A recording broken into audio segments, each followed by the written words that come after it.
그림 같은 집을 짓고 사랑하는 우리가 한국에 살고 싶어. 네, 아마 이 노래 모르는 분은 아마 한 분도 안 계실 거라고 생각이 됩니다. 이 노래 가사처럼 인생 2막을 접부는 초원이의 그림 같은 집을 짓고 그런 전원에서 보내고 싶은 그런 꿈을 꾸는 남편분들이 정말 많이 계실 거라고 생각이 됩니다. 하지만 생활도 되고 돈도 돼야 행복한 귀농이 되지 않겠습니까, 여러분? 오늘 소나기에서는 누구도 알려주지 않는 귀농에 대한 특별한 이야기를 저희가 정석껏 준비를 했습니다. 박수와 함께 출발하도록 하겠습니다.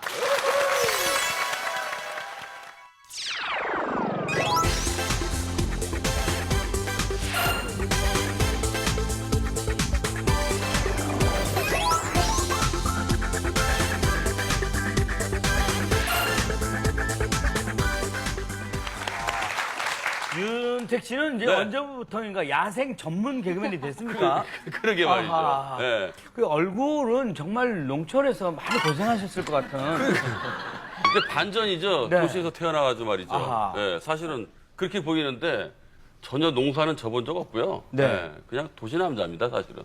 이렇게 쭉 이렇게 농사 짓는 분들 다녀보시면서 어떤 게 본인하고 잘 맞는 것 같아요? 농사는요, 네. 다 힘들더라고요. 전부 다 힘들어요. 네. 땡볕과 그 갈증과 그 몸이 고되고 네. 또 흙을 만지고 흙먼지와 이것들이요. 네. 어느 것 하나 편하지 않고 다 힘들더라고요. 네. 멋모르고 갔다가는 고생만 하고 다시 도시로 돌아오는 게 귀농이라고 합니다. 자, 먼저 그러면 우리 윤세진 대표의 강연을 듣고 자세한 얘기를 나눠보도록 하겠습니다. 여러분, 큰 박수로 맞이해주세요. 네. 지난해 도시를 떠나 농촌으로 이주한 사람은 20% 정도 늘어나 다시 한번 사상 최대를 기록했습니다.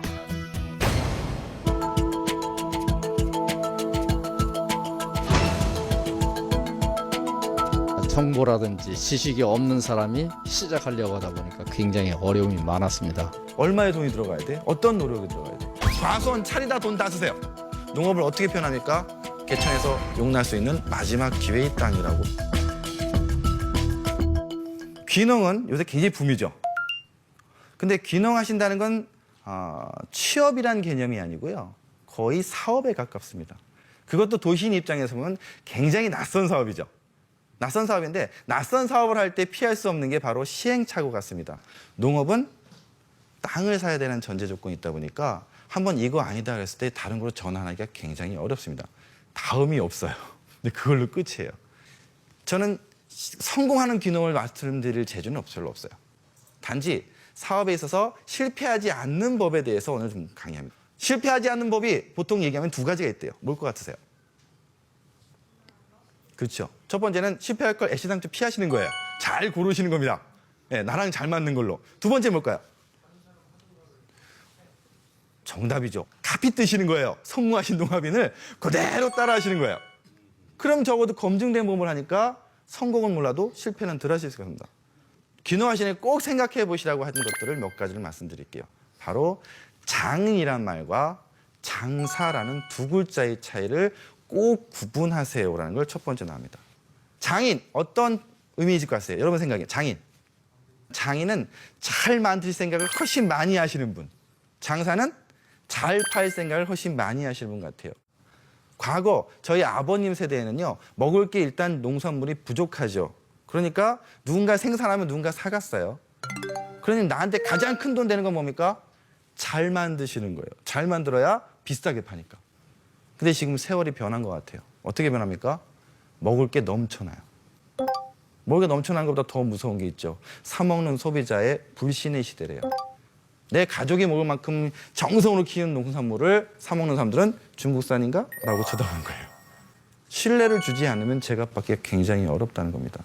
만드는 것부터 누구한테 파는 것도 계획해야 되는데 장사라는 마인드가 이제 우리 농업도 필요한데 장사라는 건 잘 파는 게 아닙니다. 사줄 걸 심으셔야 된답니다. 소비자를 분석하고 귀농을 하셔야지 생산 위주로 하시면 안 된다는 얘기를 꼭 해드리고 싶습니다. 두 번째로는요. 많은 귀농하시는 분들이 실패하시는 원인 중에 하나가 바로 유형 자산의 모든 돈을 다 쓰신다는 거예요. 과수원 차리다 돈 다 쓰세요. 그런데 실제로는요, 막상 농사하시면 그걸 생산하기엔 거름이라든가 비료라든가 아니면 자재에 대한 꽤 돈이 많이 들어가고요. 심지어 판매하려면 박스도 사야 되고요. 포장 라벨부터 홍보 방법부터 다양한 것들을 생각하셔야 되는데 내가 가지는 돈을 전부 다 일단 유형 자산, 과수원 차리는데 돈을 다 쓰시고 운영비가 없으신 분이 되게 많아요. 그래서 여러분께서는 그 생산 기반 설비가 아니라 귀농하기 전에 어느 정도의 생산 원가가 들어가고 인력비, 인건비가 들어가고 그걸 판매하는가 이걸 준비하시는 걸 찾아보셔야 될 것 같고요. 세 번째 들어갑니다.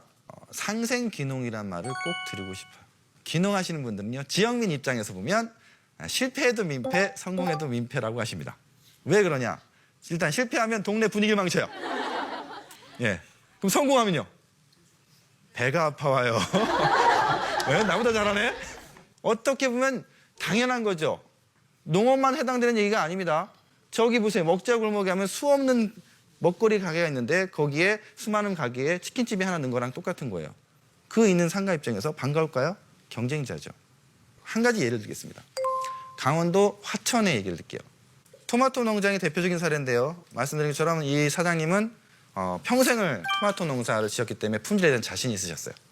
그리고 그 신뢰를 품질을 이해하신 또 인정받아가지고 대형마트에도 계속 납품을 하셨는데 이분의 고민거리는 하루 10,000톤을 생산할 능력이 없으신 거예요. 이런 분들한테 귀농인을 소개해드렸습니다. 이분하고 같이 하우스 단지를 만드세요. 5대5로. 일단 뭐 합니까? 잘릴 이유가 없죠. 지분의 50%가 있으니까. 두 번째 뭐예요? 귀농인의 3대 고민거리가 있죠. 농사질 땅이 없다. 땅이 있다 한들 뭘 심어야 될지 모르겠다. 심었다 한들 어떤 데다 팔아야 될지 모르겠다. 이 3대가 있는데 이게 한 번에 해결되죠. 지역사회에 어떤 게 필요한 거를 도와줄 수 있는 아이템을 가지고 서로 협력할 수 있는 상생의 그런 귀농을 하시면 좋겠고요. 그럼 귀농하려면 얼마의 투자가 들어가서 얼마의 노력과 비용이 들어가야 이만한 농산물이 나오고 생업이 가는가. 제가 귀농하려면 얼마 필요합니까? 뽑은 것 중에 가장 충격적인 게 경기도 양주에서 뽑은 젖소 농가였어요. 최소한 몇 두 정도면 먹고 살까요? 그랬더니 이분이 한 25두 정도는 있어야 먹고 산대요. 최소로. 여러분 생각에는 25두, 젖소 25두 가지고 경기도 양주에서 농업을 시작하려면 얼마 정도 필요할까요? 여러분 생각에.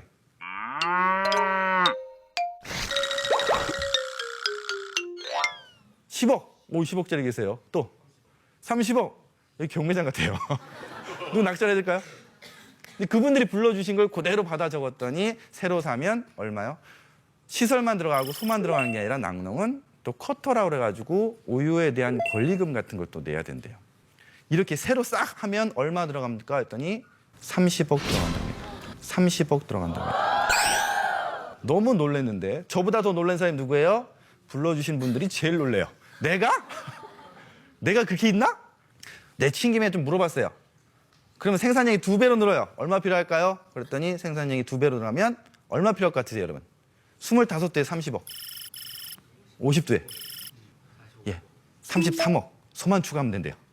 농업에도 규모의 경제라는 게 존재합니다. 최대 160두까지는 두 분이 하시는데 순간 잔머리. 어떤 잔머리요? 이 어르신한테 다섯 두를 빌려드리고 길러주시겠어요? 뭐 나는 60두나 65두나 내 하는 별 차이 없대요. 여기서 요즘과의 5마리, 요 놈과의 5마리. 한 마리에 500만 원 정도 잡으면 전 30억이 없어도요. 1억만 있으면 목장주가 되죠.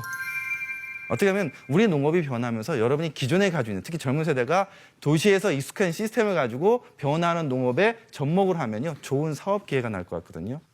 그런데 농업은 노동과 돈이 둘 다 필요합니다. 돈도 있고 노동이 있는 분은 이제 너무 해피한 상황이니까 빼고요. 노동은 가능한데 뭐가 안 됩니까? 돈이 없으신 분. 이분들한테는 딱 어떻게 합니까? 봉고차 한 대에 모일 만큼 모임을 결성하시라고 됩니다. 딱 4가지 품목만 계속 숙달을 하세요.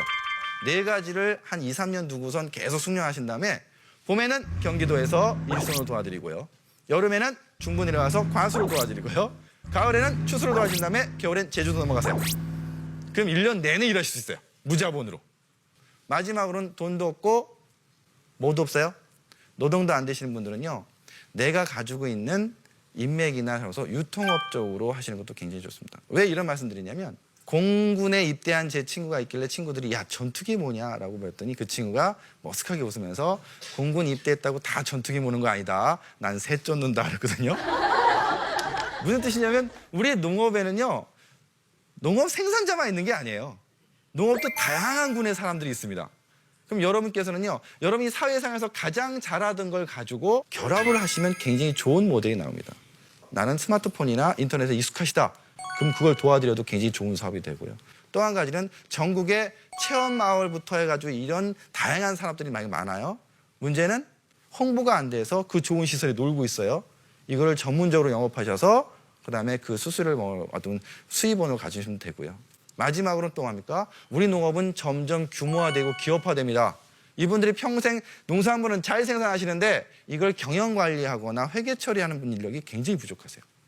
그런 인력들을 한번 여러분께서 한번 차지한다면 굉장히 좋은 틈새를 합니다. 바로 틈새 시장을 노리시는 것들을 합니다. 그런 마음으로 농촌에서 내가 가장 잘하고 가장 익숙한 걸 가지고 농업의 발전에 대해서 이바지하면서도 동시에 거기서 사업적 기회를 찾는. 그래서 저는 농업을 어떻게 표현합니까? 개천에서 용날 수 있는 마지막 기회의 땅이라고 표현합니다. 네, 대단히 감사합니다. 아유, 강의 잘 들었습니다. 사실은 말이죠. 제 주변에 뭐 친구고 또 선배고 또 후배고 이런 분들이 이제 나이 들면 그냥 농촌에 가서 농사를 져야 되겠어. 난 농촌이 좋아. 이렇게 마치 그냥 편안하게 남의 일 같이 툭툭 던지는 분들이 있어요. 마치 조용한 곳에서 조용히 있으면 누가 돈을 갖다 준다는 듯이. 네. 자, 이제 본격적으로 조금 여쭤보고 싶어요. 귀농 인구가 진짜 많이 증가하고 있다고 하는데 어느 정도 이렇게 증가하고 있습니까? 그 농림축산식품부에서 발표한 걸 보면 2011년도에만 대략적으로 한 2만 5천여 명 내려오셨고요. 네. 2012년도 한 해 지나니까 한 4만 8천여 명 내려오시고요. 네. 이런 추세 정도면 내년부터는 귀농 기촌하시는 분이 한 연 10만 명 정도 되지 않을까라고 하시는데요. 예, 10만 명 그래 감이도 잘 안 왔는데 네. 이 전라도 전라도라는 곳이 있는데 네. 장수군의 국민 전체가 한 2만 4천여 명 정도 되십니다. 네, 네. 근데 이거보다 더 큰 숫자가 있는 게 뭐냐면 실제로 계산 쉽게 해서 5만 명 내려오셨다 그러면 네. 짐 싸가지고 내려오신 분이 5만 명이면 지금 전국에 있는 귀농학교에서 준비하시는 분 딱 10배수 잡은 50만이라는 숫자가 나오고요. 직접 준비하시는 분만 50만이면 출퇴근하면서 나는 언젠가는 이라는 분을 또 10배수 잡아도 500만이라는 예비 귀농인 시장을 바라보고 있습니다. 500만. 이게 사실 말이죠. 이 땅만 있으면 귀농 뭐 그까짓 거 반쯤은 성공한 거 아닌가 뭐 이제 그런 생각이 듭니다만 우리 윤세진 대표 강연대로라면 덜컥 땅부터 이렇게 사면은 망할 확률이 상당히 높다는 얘기가 되겠죠. 땅부터 사시게 되면 이건 아닌데 하실 때 뺄 수가 없게 됩니다. 그래서 가장 중요하신 건 저 말은 바로 연습의 시간이 꼭 필요합니다. 농업을 알아보셔야 돼요. 네. 땅은 먹고 살려면 대체 어느 정도 이렇게 사면 될 것 같아요? 제 기준은 기본적인 생활을 할 수 있는 순이익 3천만 원 정도를 날 때에 필요한 면적을 말씀드립니다. 벼농사는 아까 말씀드린 것처럼 한 2만 5천 평 정도를 경작하셔야 기본 4인 가족 생활이 되실 것 같고요. 과수료는 한 3천 평 정도. 3천. 예. 연간 3천만 원 정도의 소득을 얻는다고 네네. 했는데요. 그 기준 가장 기준으로. 기준을. 예. 네. 그리고 예, 순이익으로. 순이익이? 매출은 이제 훨씬 높습니다. 네, 그렇지 않아요. 그리고 네, 하우스로는 한 1,000평 내외. 예, 그 정도 있으셔야 기본 생활이 된다는데 이거를 사신다 그러면 근데 땅을 사셔야 되잖아요. 땅값이. 그죠? 땅값이 네. 10만 원만 쳐도 2만 5천 평 하면 이제 2억 5천 깔고 가시는 거고요.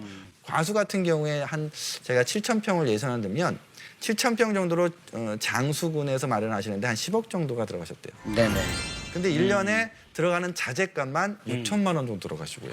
만약에 선택이 가능하시다면 사시는 것보단 임차를 통해서 먼저 연습하시는 그렇죠. 네네네. 그런 걸 꼭 추천드리고 있습니다. 네. 전라도 광주 지역으로 애호박으로 귀농하신 분은 400평 하우스 2,700만 원으로 연소득 한 4천만 원 정도의 순이익을 내신 분도 계시고요. 네. 뭐 성주군에 가시면 참외 농사가 유명한데 여기도 한 6동 기준으로 한 초기 투자비 5,200만 원 정도 들어가신 여기 가장 이분들의 특징은 땅만큼은 임차하신 분들의 특징들입니다. 네네. 우리 저 윤세진 대표의 얘기를 오랫동안 듣고 있다 보니까 굉장히 짜증이 납니다. 그렇다고 너무 싫어하는 게 아니에요. 늘 있는다는데 아니 좋은 정보였어요. 좋은 정보였는데 아유 돈이 많이 들어간다고 하니까 이제 진이 빠져서 그런 거예요. 오해는 하지 마시고 울지 말고 또.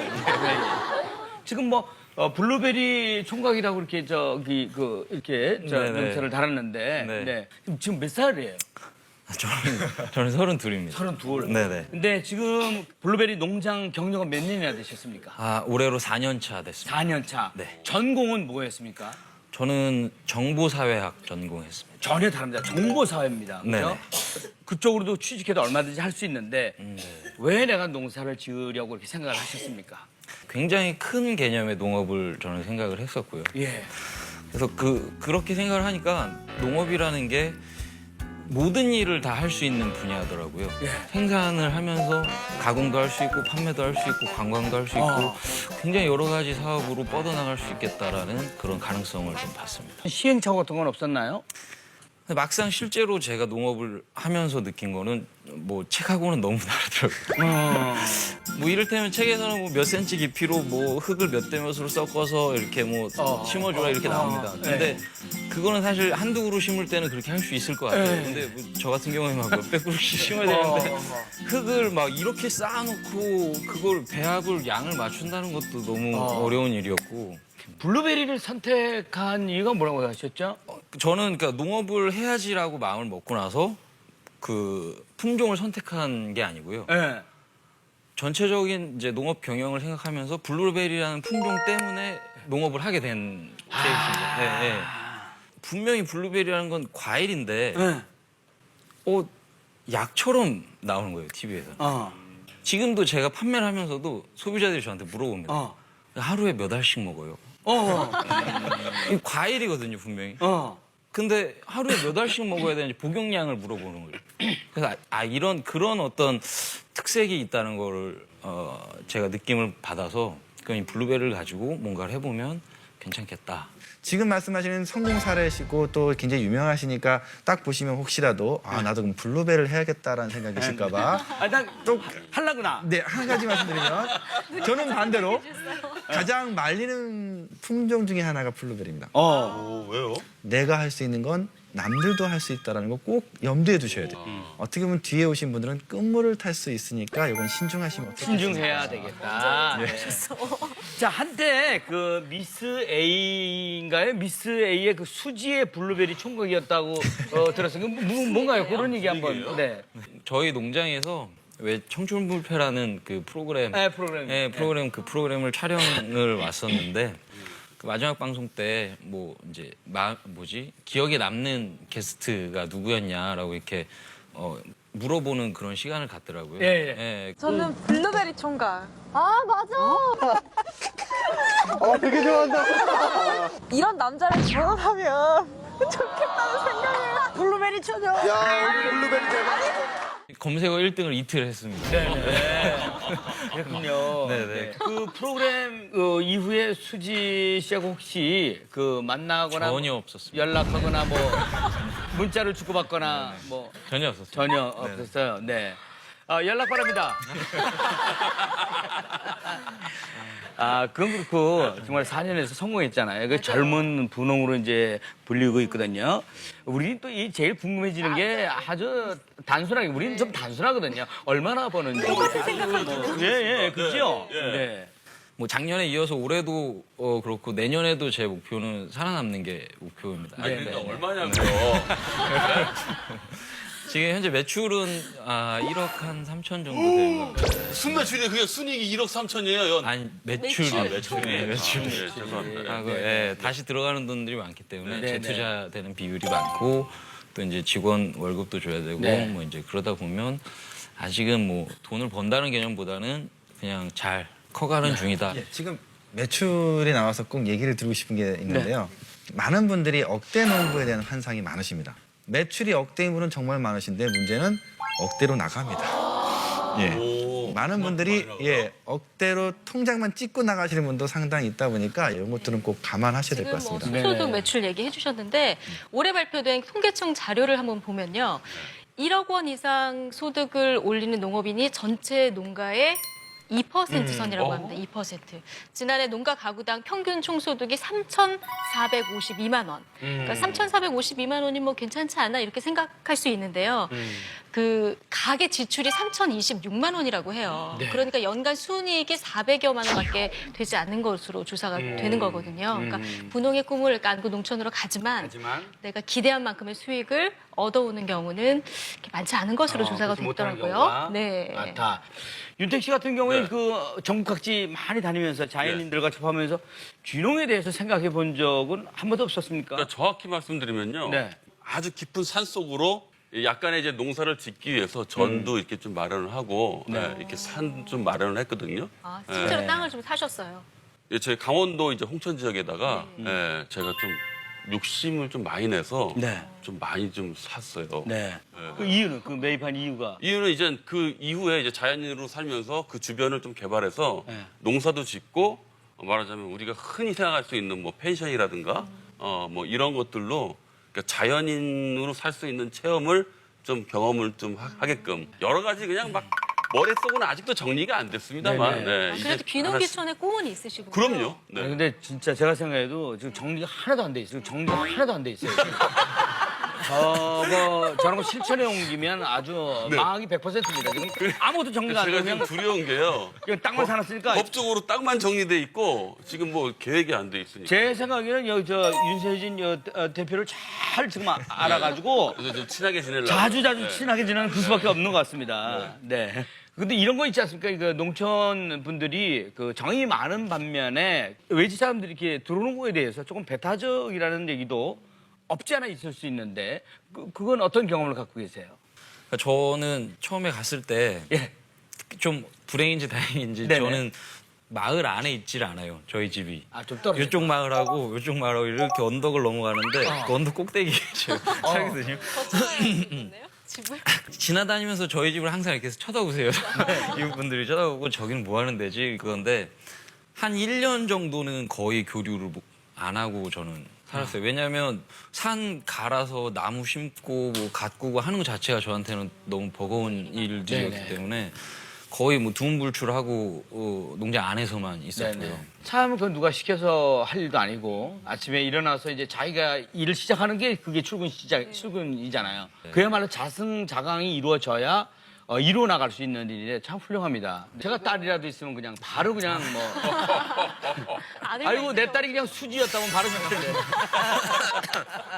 윤택 씨는 어떻습니까? 지역민들 많이 만나보셨잖아요. 네. 친해지는 어떤 본인만의 노하우 같은 게 좀 있으세요? 뭐 일단은 제가 워낙 도톰하게 생겨가지고 뭐 거부감은 인상 별로 자체가, 없는데 네. 집안일들을 좀 도와준다거나 그런 식으로 자꾸 접촉을 하다 보면 마음을 여신다고 하더라고요. 저는 그 한번 실제로 도움을 드린 적이 있는데 제가 이게 뭐 만드는 걸 좋아해요. 고치는 것도 좋아하고. 그러니까 시골에 가보면요 공통적으로 아주 배앓이를 하는 하나가 있어요. 뭐냐면 문이 어디든 하나씩은 꼭 삐그덕거리고 안 다치거나 덜 다치고 뭐. 제가 그런 걸 좀 고쳐드려 본 적이 있거든요. 상당히 만족스러워하세요. 그거 어떻게 고칩니까 그거? 그거요? 네. 그 웬만하면 저 나무 문이 많거든요. 좀 깎아내면 그만이에요. 문이 좀 무거워서 이렇게 기울어서 안 다치는 거거든요. 네네. 위아래 좀만 깎아내면 그냥 다 다쳐요. 네. 네.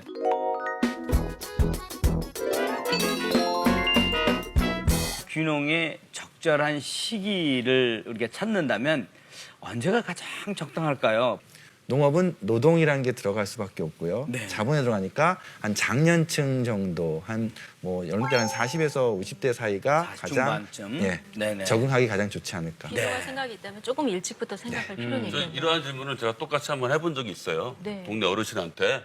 아버지, 귀농하려면 몇 살이 제일 좋아요? 젊었을 때 와야지 무조건. 젊었을 때 일 잘하잖아. 이렇게 얘기하시더라고요. 그 질문 맡긴 기 말씀하신 거 맞는데 한 가지가 왜 장년층이냐? 결혼이 안 된답니다. 결혼이 안 된답니다.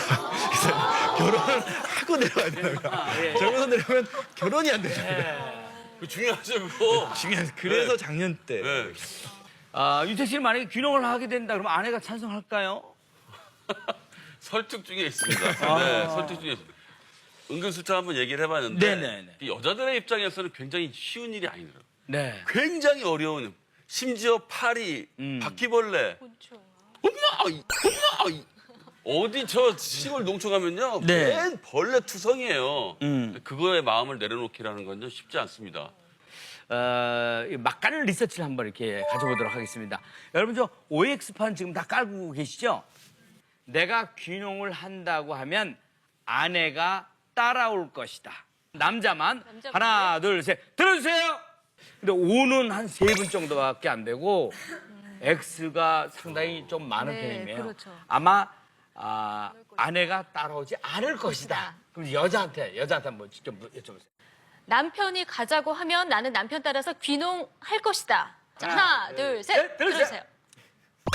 X가 더 많은 것 같아요. 네, 요거. 그래도 생각보다는 오가 좀 있네요. 생각보다. 네네네. 네. 네. 여기 저기 결혼하신 분들은 X가 훨씬 많고 결혼 안 하신 미혼들은 네. 그저 아무 생각 없이 그에 따라 가야지 뭐. 굉장히 사랑하는 거죠. 좋은 일 생각하는 거예요. 네네네. 네, 잘하겠습니다. 수고하셨어요. 실제로 귀농에 대한 의견 차이로 인해서 이제 남편들이 나홀로 귀농을 하는 경우가 많아지고 있다고 했잖아요. 근데 지난해 전체 귀농 가구 중 1인 전입 가구, 그러니까 나홀로 귀농하는 가구죠. 전체의 58% 정도 되고요. 뒤를 이어서 2인 가구가 한 24% 정도 되니까 1인 그 귀농 가구를 합하면 전체 82% 정도 되는 거죠. 그러니까 교육 시설이 아무래도 도시만큼 좋지 않기 때문에 남편 네. 홀로 가거나 부부끼리 가거나 예. 뭐 이런 경우가 많은 것 같아요. 네네. 자, 그런데 오늘 이 귀농 실패하지 않는 방법 뭐 이런 쪽으로 얘기를 많이 하다 보니까 조금은 어두워졌을지 몰라요. 그래서 우리 친절한 정아 씨가 오늘 뭐 하나 준비한 게 있습니다. 네. 귀농을 준비하고 있는 분이라면 반드시 기억하면 좋을 3계명 쪽집게로 찝어봤습니다. 이게 정리다. 이게 정리야. 딱 정리예요. 예. 이게 귀농 정글에서 네. 살아남는 법 3계명인데요. 네네. 자, 준비했습니다. 자, 신보릿고개 3년. 3년. 네. 자, 매울 신자를 네, 매울 썼어요. 신자인데. 네. 어떤 얘기 같아요, 윤택 씨? 그만큼 적응하고 살기가 힘들다. 네. 예, 그 정도만 뭐 귀머거리 3년 뭐 이런 얘기. 그거하고는 조금 다른 거예요. 아닌가요? 좀 멀리 가신 것 같습니다. 뭐 매운맛 좀 봐야 된다. 뭐 그런 거 그러겠죠? 네. 힘들다. 3년은 고생해야 될 거라고 생각하는데 이성무 씨 같은 경우에는 고생 몇 년이라고 생각하십니까? 돌이켜 보면은. 진행 중입니다. 네네. 성공 사례로 초대를 받았는데 지금도 고생 중입니다라고 하는 거는 그만큼 내년도 버텨야 된다. 겸손하다는 걸로 저는 받아들이고 싶습니다. 네. 저번에 신보릿고개라는 거는 뭐냐면 많은 분들이 취업하고 그다음에 사업이라는 개념을 혼동하는 것처럼 수입 나올 곳이 1년 내내 없을 수가 있습니다. 근데 그 1년에 한 번 들어오는 수입이 아니라 가끔 천재지변으로 인해 가지고 1년을 건너뛸 수도 있습니다. 네. 그러니까 시행착오를 겪을 만큼의 어떤 사전 준비가 되지 않으면 적응하기가 좀 어렵습니다라고 아주 그냥 혹독한 혹한기 내지는 겨울을 준비하신다는 의미에서 3년 했고요. 그래서 어떤 신보릿고개를 준비하실 때는 내가 최악의 경우를 준비하시고 최악의 경우에 대해서 견디는 법에 대해서는요. 정보 수집에는 시간과 돈을 아끼지 마시라는 말을 꼭 드리고 싶어요. 그러니까 3년 정도는 소득이 없어도 버틸 수 있게 준비를 하고 가라. 이런 얘기가 되겠군요. 네. 두 번째 한번 볼까요? 번째. 나만의 길을 만들지 마라. 앞서 성공한 사람 뒤를 따라가라 뜻입니까? 그 귀농하신 분들이 많이 한 게 차별합니다. 이 차별화에 함정이 있습니다. 뭐냐면 남들이 안 하는 건 꼭 몰라서만 하는 게 아니라 안 하는 이유가 있습니다. 안 한 이유를 검증하시는 건데 대박은 안 하는 걸 했을 때 대박이 날지 모르지만 대신 온갖 시행착오를 직접 겪습니다. 그러면 생존을 하는 데 있어서는요. 검증된 거에서 약간의 차별화를 하셔야지 무조건 남들이 한다는 새로운 걸 하시다 보면 온갖 시행착오를 본인이 겪다 보면 때로는 큰 위험에 빠질 수 있습니다. 그래서 원래 궁극적으로는 나만의 길을 만드셔야겠죠. 사업을 하시면. 하지만 초기에는 검증된 방법을 숙달하시면서 차별화를 꾀하시는 게 어떨까 싶어서 이런 말씀드렸습니다. 자, 궁합을 따져라. 궁합을 따져라. 야, 이거는 궁합을 따져라는 딱 이걸 보는 순간 정말 블루베리 총각이 생각났습니다. 이건 마치 결혼이나 취직하고 비슷합니다. 월급 많이 주는데 공짜 없습니다. 예, 다 뒤따라오는데 그중에 대표적인 얘기가 뭐냐면 내가 허리가 안 좋은데 굽혀서 일을 하시면 일하는 내내 괴롭습니다. 또 한 가지는 나는 여행을 정말 좋아하는데 축산을 시작하시면 여행 못 가십니다.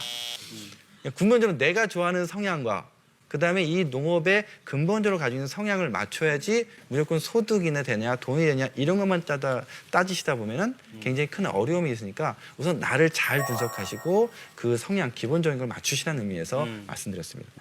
말리고 싶은 품목이 혹시 있나요? 이거는 꼭 하지 말아라. 귀농인들이 좋아하시는 상위 5%는 가급적 피하시는 게 어떨까? 반대로 이렇게 따진다면 추천드리고 싶은 것도 있습니다. 네. 어떤 거냐면 축산 쪽에 한번 관심이 가지시면 어떻습니까? 그런데 축산은 다들 싫어하세요. 왜냐하면 뭐 매일 또 관리해야 되고 냄새 나고 뭐 어떤 여러 가지 일들 하지만 상대적으로 사업적으로 볼 땐 굉장히 좋습니다. 그 틈새 시장일 수 있습니다. 그렇죠. 그래서 그 중에 하나가 축산이라고 보기엔 좀 애매한데 뭐 두 가지 한번 그냥 재미삼아 말씀드리면 한 번은 그 여고생인데 농구생인데 창업경진대에서 예쁘게 생긴 여학생이 쥐를 팔겠다고 나오게 깜짝 놀랐습니다. 그래서 쥐요? 예, 쥐를 어디다가 쓰려 했더니 그 파충류 애완 인구가 굉장히 늘어난다고 그러네요. 그러다 보니까 시장 조사를 했더니 이 파충류에 먹이가 되는 쥐를 생산하는 업자가 굉장히 부족하더라. 그래서 이 친구는 학교 한 켠을 빌려가지고 쥐를 생산하는데 쥐가 좋은 게 번식력이 굉장히 좋고 아파트 5단이 가능합니다. 되게 좁은 데에서 굉장히 생산이 빠르니까 그래서 결국엔 이 친구 얘기는 나중에 1년 뒤에 들어보니까 부모님이 아예 귀농을 하셨다고. 요새 많이 뜬 게 또 흑염소 쪽으로 많이 뜨시더라고요. 예, 흑염소 한 사례 드리면 저기 울주군 같은 데 가면은 흑염소가 굉장히 붐이 일었는데 생산자가 되게 드물더라고요. 근데 이 과거의 흑염소하고 다른 게 요즘에는 개량종 그래가지고 한 마리가 한 80kg 나가는 흑염소도 있더라고요. 이게 굉장히 건강식에도 좋다 그래가지고 요즘 하는데 물량이 딸리고 있습니다. 뭐 이런 시장은 크고 있는데 생산이 부족한.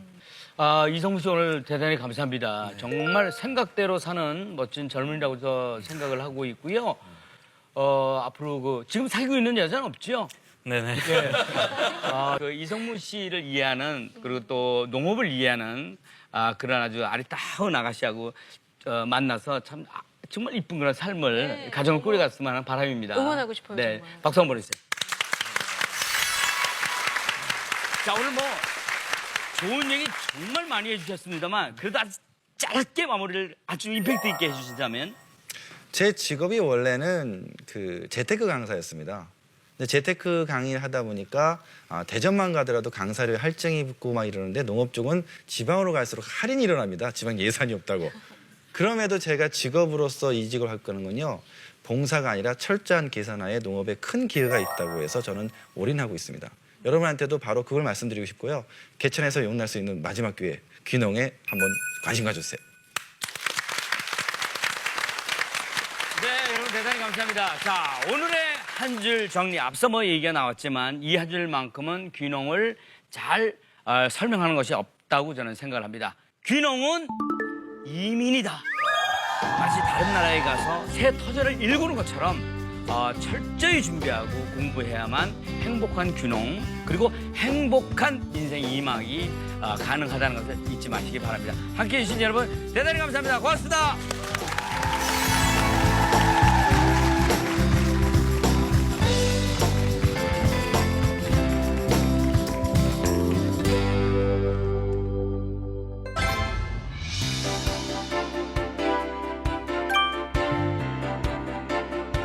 젊은 게 좋다. 저는 아직까지 철이 안 들었습니다. 알았어, 형.